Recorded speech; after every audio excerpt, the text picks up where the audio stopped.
আমাকে যেদিন সরকারের বিশেষ বিভাগ গ্রেফতার করেছিল, আমি 10টা থেকে বুঝতে পারছিলাম যে আমি আজকে ইনশাল্লাহ গ্রেফতার হব। কিন্তু আমাকে তো গ্রেফতার করেছে রাতের 1:45টার সময়। এখন আপনারা সঙ্গত কারণেই প্রশ্ন করতে পারেন যে 3 ঘন্টা সময় পেয়েও আপনি কি কিছু করলেন না? না, আমি করিনি। আপনাদের স্মরণ থাকার কথা, 10 তারিখ ডিসেম্বর মাসের আমরা যুগপৎ কর্মসূচি ঘোষণা করেছিলাম একটা ভার্চুয়াল কনফারেন্সের মাধ্যমে। এরপর থেকেই তারা আমার প্রতি আন্তরিক হয় এবং আমাকে তাদের জালের ভিতরে ঢুকায়। 2 রাত পাহারা দেওয়ার পরে 3য় রাতে তারা আমাকে গ্রেফতার করে। তারা যখন বাসায় গেল, গিয়ে বেল চাপলো, তখন আমি দরজা খুলে দিলাম। সালাম করে দেখার পরে বললাম যে বিনা দাওয়াতে বিপুল সংখ্যক মেহমান চলে আসছে। আমি বললাম যে এত মেহমান তো ধারণ করার ক্ষমতা এই বাসার নেই, আপনারা কয়েকজন ভিতরে বসেন আর বাকিরা মেহরবানি করে রাস্তায় চলে যান, বিল্ডিং এর ভিতরে থাকবেন না। আলহামদুলিল্লাহ তারা আমার অনুরোধ রক্ষা করেছিল এবং বাসার ভিতরে কয়েকজন এসে সিনিয়র যারা, বাকিরা রাস্তায় চলে গেছিল। আমি তাদেরকে জিজ্ঞেস করলাম যে আমি তো প্রস্তুত, আমার ব্যাগও প্রস্তুত আছে। এখন দুটো হতে পারে, একটা হলো যে এখনই আমি রওনা, আরেকটা হলো 10 মিনিট সময় আমাকে দিবেন একটু। বললো আপনি নামাজ পড়বেন? বলে হ্যাঁ, আমি 2 রাকাত নামাজ পড়ব। বললো ঠিক আছে, আপনি শান্তিতে নামাজ পড়েন, আমরা আছি। তো নামাজ পড়ে আসার পরে বললো যে আপনি প্রস্তুত হলেন কিভাবে? আমি বললাম না, আজকে না, আমরা তো 365 দিনই প্রস্তুত থাকি, অসুবিধা নাই। আল্লাহর শুকরিয়া যে এখান থেকেই তাদের সাথে আমাদের কথাবার্তা শুরু হয় এবং বের হয়ে আসা পর্যন্ত তো তাদের মধ্যেই আমাদেরকে থাকতে হয়েছে।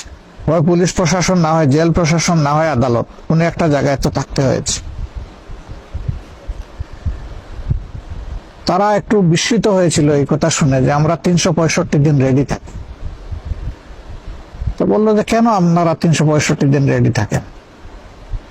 আমি বললাম যে আপনারা তো আসেন, আমাদের প্রতি আপনাদের আন্তরিকতার কারণে তো আপনারা খোঁজখবর নেন মাঝে মধ্যে, এই জন্যই রেডি থাকে। তো হাসে। 3.25 ঘন্টা সময় পেয়ে আমি সরিনি কেন বা সরার চেষ্টা করিনি কেন? আমি তো বুঝতে পেরেছি যে আমি আজকে গ্রেফতার হতে যাচ্ছি। আমি সরিনি এই কারণে যে কনফারেন্সের পরেই দায়িত্বশীলরা অনেকে আমাকে পরামর্শ দিয়েছিলেন যে আপনি একটু স্থান বদল করে থাকবেন কিনা। আমি বলছি না, আমি না, তবে আমার পাশে ডাইনে বাবু যারা ছিলেন তাদের সতর্ক হওয়া উচিত এবং তাদের স্থান বদল করে থাকাটাই উচিত। তারা আমাকে বলেছিলেন যে আপনি না, অথচ আমাদেরকে বলতেছেন। আমি বললাম যে আমি সরে গেলে জামাত ইসলামী পালিয়ে যাওয়ার সামিল, আমি পালিয়ে যাব না।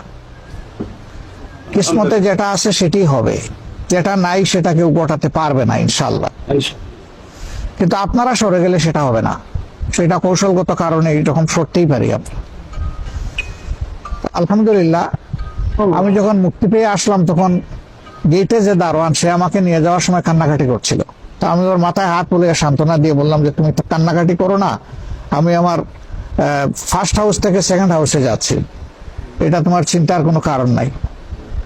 ফিরে আসার পরে বলে স্যার আমি কত বড় অপরাধ করলাম, আমি তো টের পাইছি, ওরা তো 9:30 থেকে এইভাবে এখানে যাওয়া আসা করছে, আমরা সন্দেহ করছিলাম এবং আমরা আপনার ব্যাপারেই সন্দেহ করছিলাম যে হয়তো আপনাকেই নিয়ে যাবে আজকে।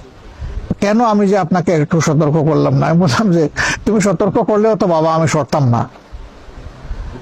পরে আর কোনো ব্যাখ্যা দেই নাই যে কেন সরতাম না। তো আলহামদুলিল্লাহ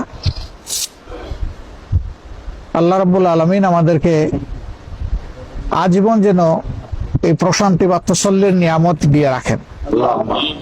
আমরা উদ্বিগ্ন হয়ে কিছু বাড়াইতেও পারবো না, কিছু কমাইতেও পারবো না, বরঞ্চ নিজের উপরে একটু জুলুম করবো, এর বেশি কিছু হবে না।